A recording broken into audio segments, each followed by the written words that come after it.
Hey guys, it's Joey. So I thought I would share a really simple and relatively easy to do recipe that I've been trying out and sort of tweaking and messing about with.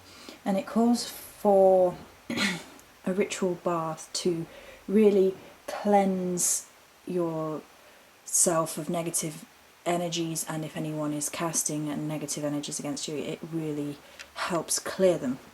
So it calls for straining water, herbs in water, and this is one way in which, if you've limited resources, you can do. I have a measuring jug which is obviously designed for hot water, filled with hot water, and the sieve, very fine sieve on top.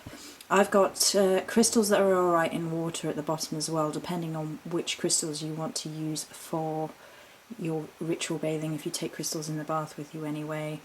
I nearly always take amethyst in with me. I like obsidian, and I'm going to give ametrine a try from somebody else's recommendation. So the basic recipe for this is lavender,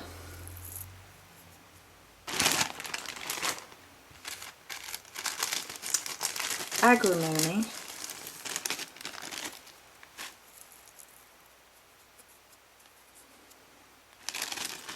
and sage, and I'm going to use white sage.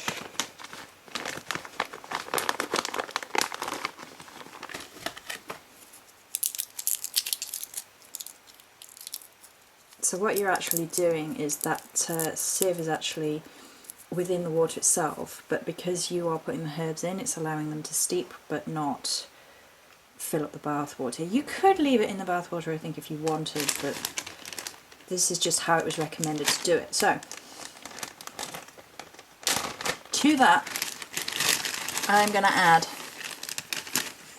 rosemary and hyssop.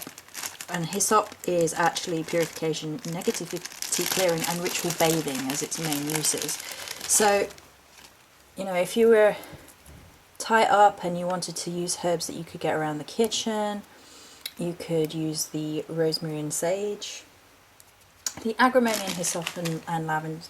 I mean, lavender's reasonably easy to come by thinking about it, but the hyssop and agrimony are available through, you know, pagan-y places, pagan websites. I've ordered them from Pagan Dreams, and I don't know about the Alchemist Apothecary for those two specific ones, although if you request from them, of course they're going to. So what we're going to do now is allow this to steep, and it's already starting to turn the colour of the water beneath, because that was clear and now it's got a slight tinge.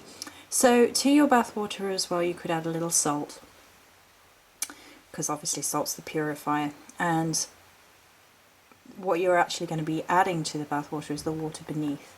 So I've got crystals down the bottom, which you can't see, imbuing the water.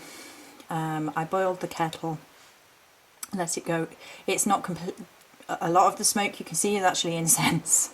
It's not completely boiling. I let it cool a little bit, so you know it's not going to damage anything, and but still, you know, hot enough so that the herbs are basically steaming through, cooking through, and releasing this juice, the yumminess. Now, where is my ritual stick? You know it's a Joey video when she's meant to do something.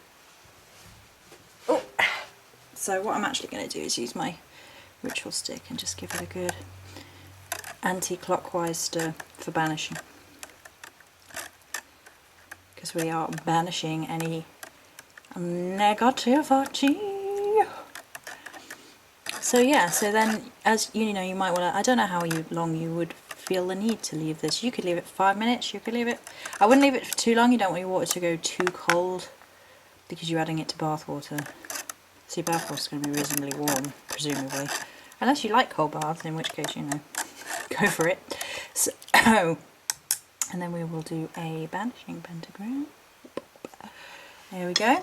So then I'm going to go have a bath and pour this in, pour some salt in. I'm actually going to do the salt separately, because I sort of have a Morrigan purification ritual thing that I do, which is personal. So, but yeah, So I thought I would share that idea because I kind of like that idea, and I thought, if you read these things and you read about, steeping things and things, and you think, oh God, it sounds so complicated and long-winded, and I thought this might be a relatively simple way to do it, because obviously the measuring jug is designed for boiling water and whatnot, and this is quite a thin wired sieve.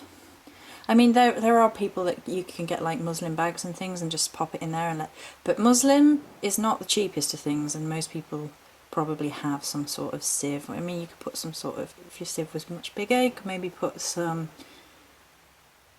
kitchen paper in, something like that, and just allow that to soak through, as long as you clean your sieve quite quickly after. So there we go. I just thought I would share that. I thought that was a really cool idea. Many blessings.